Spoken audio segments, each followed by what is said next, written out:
Hey, I didn't think anybody was still here. uh,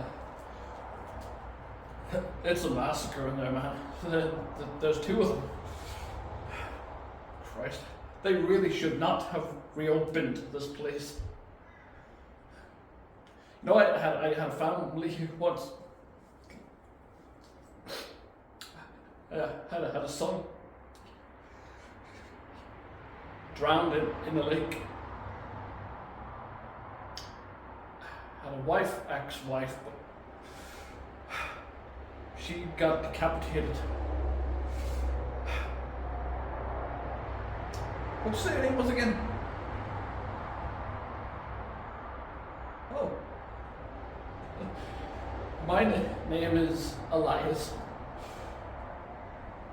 Elias Voorhees. Yeah. I had a son that drowned here. Jason. I also had an ex-wife decapitated. Her name was Pamela. And it was your fault. Your fault! You did it.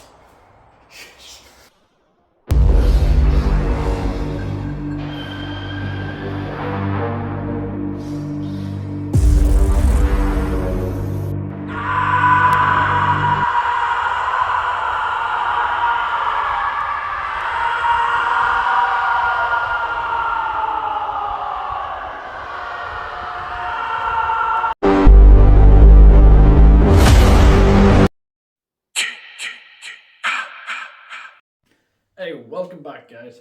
So, today we're here to talk about Halloween. Sorry, I meant Friday the 13th. So, Friday the 13th came out in 1980, and it was thriving off the success of Halloween, which came out in 1978. And a lot of people say it's copy and paste. I can see what they mean, but I think it has its own little thing going. Like, for example, the killer, totally unique, totally different, and yeah. So, how does it start? Well, like any Friday the 13th movie, it starts off with a couple sneaking off to have sex. Shocker. One of the greatest movie sins ever. Never have sex in a horror movie. You end up dead. Everybody knows this. Just ask Randy. He knew. So, they sneak off, and of course they get killed. There's a camp, they're all singing, and yeah, and there's some decent actors in this movie. Like, I mean, this is, I believe, Kevin Bacon's first movie, or at least one of his first movies.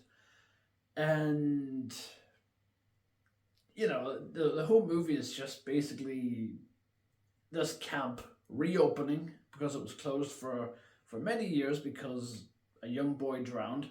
This guy, but a kid version, you know. And so they shut it down, and so they finally reopened it. A guy called Steve reopens it. And the kids come in, and, you know, what I really like about this movie is all the characters feel natural. They don't feel all wooden or, you know, they just feel natural. Like there's even a simple little scene. Like, for example, whenever there's a cop that comes out and he gets off his bike and he talks some shit, and the radio goes off on his little fucking walkie-talkie dingy doodad thing, blah blah blah. And Kevin Bacon's character is over and just picks it up. As if he's gonna answer. That's what I like. Simple little things like that. That's something a teenager would do. You know, just fuck around with the walkie-talkie. Fuck it. You know, police or no fucking police. And that was cool. And the thing also, the biggest standout about this movie, and it's what we all come to a Friday the 13th movie for. It's not the tits.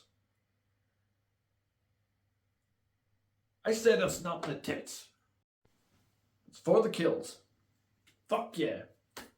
And Tom Savini, that fucking god, does a kick-ass job in this movie with the special effects, the practical effects. Fucking hell, that guy's good. He's a fucking magician, dude. A magician of horror. Yeah, that was cringy, I get that. That's why I'll never hear me say that again. But yeah, fucking Tom Savini worked his magic in this movie, and the kills were phenomenal. Like, you get the hitchhiker girl who catches a ride with a mysterious, individual on the road, and she's asking this person questions, and they're not answering, not answering anything. So then eventually she gets chased through the woods and gets her throat slit. And the effects, even for that, look so fucking good, especially for 1980s fucking era. It looks really good. So she dies, and the other kills, like fucking the girl who goes in the bathroom and she gets like an axe to the face. Like, the effect is so good, it's just fucking, oh Jesus. I love that guy. Love you, Tom. And it's simple things too, like the killer is always kept in the dark. You don't see the killer until like the last 10 minutes of the movie. So you only see like, the feet, or you see the boots or the shoes, or you see a hand behind the curtain, or even like slight like glimpses of their face, but you can't actually see it. Like when you walk outside the house in the little balcony in the dark, and just see someone just looking down. And then you get probably my favorite kill, which I think it was so well done. Savini magic again, where Kevin Bacon's character gets killed.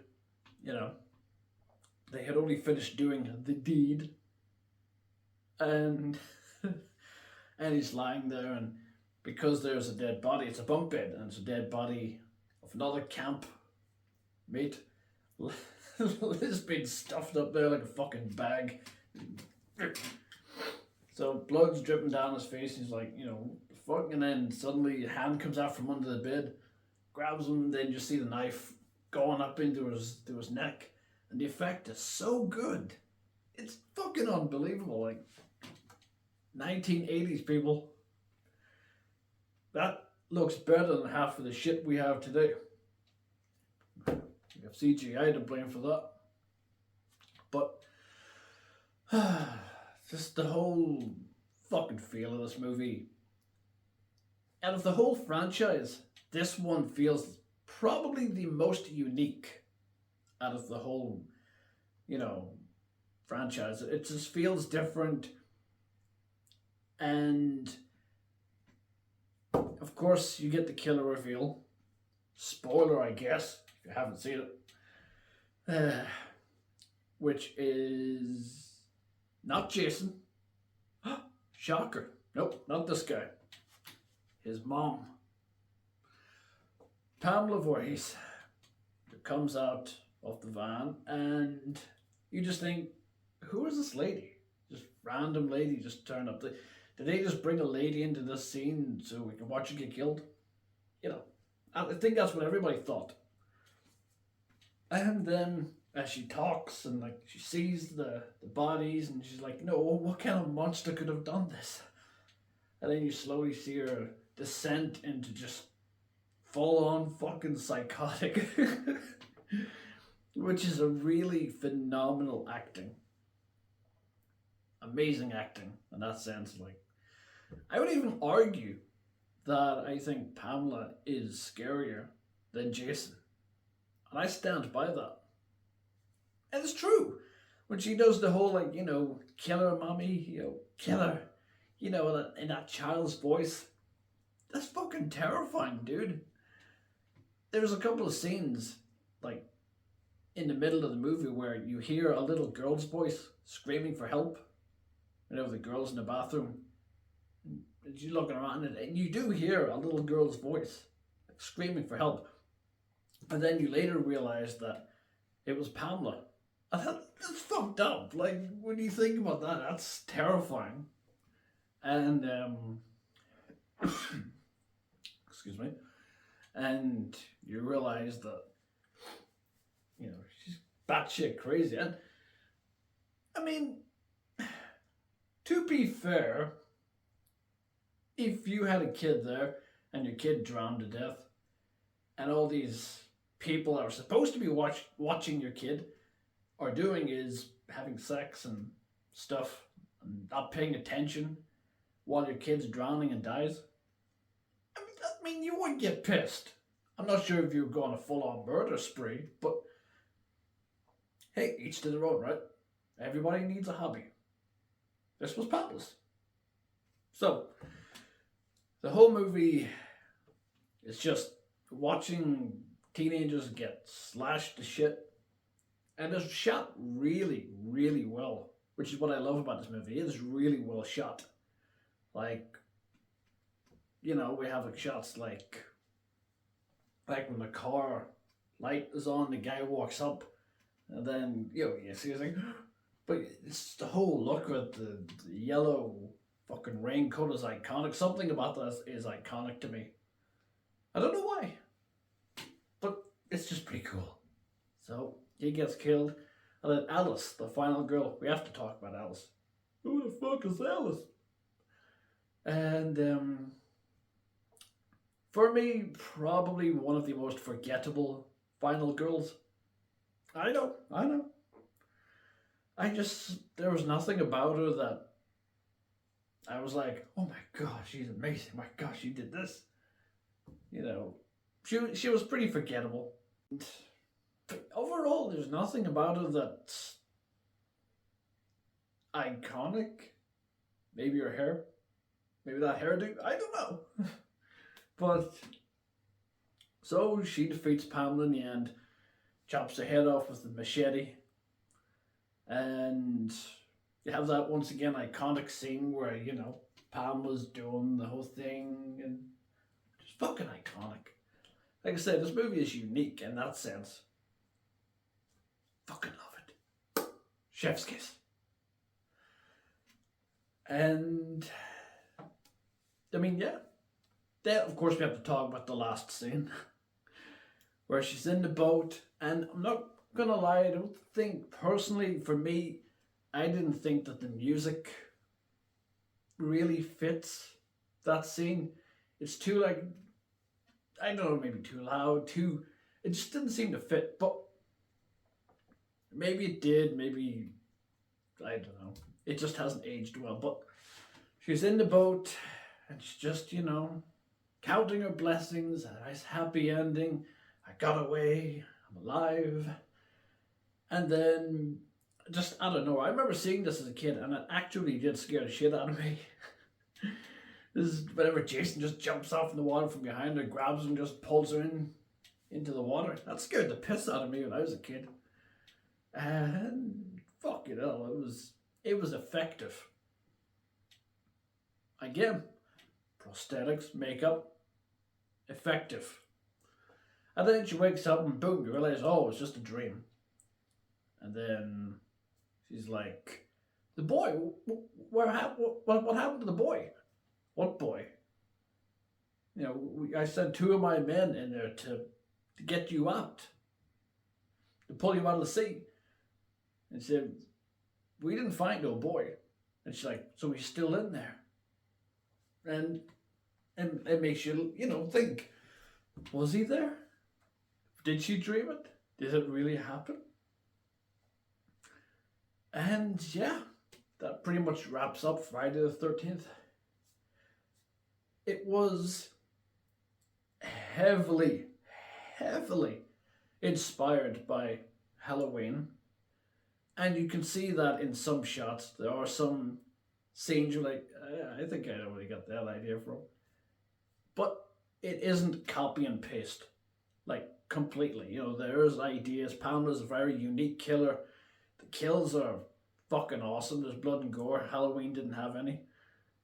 And remember, this is the movie that inspired Halloween 2 to have blood in it and gore. So, they sort of bounced off each other, they helped each other, you know? So that works. But yeah, Friday the 13th, iconic as fuck. And if I were to score it out of 10, for me, 8 out of 10. It's unique, has got its flaws, but it still holds up today. The kills, the effects, the acting, all holds up perfectly. So if you haven't seen it yet, I totally recommend you check it out. And yeah, let me know down in the comment section below what you thought of this movie. Did you like Pamela as a killer, or would you have just preferred Jason from the very beginning? Let me know in the comments. Now, so if you made it this far, I wholeheartedly appreciate it, and I appreciate you. And if you enjoyed the video and you think I've earned it, please hit like, subscribe, and let me know in the comments, your memories with this movie. What age were you when you first seen this movie? And what was your experience? Did it scare you? Did it make you love horror? Did it make you hate horror? So yeah, let me know. And as always, thank you for watching. And, well, don't kill anyone.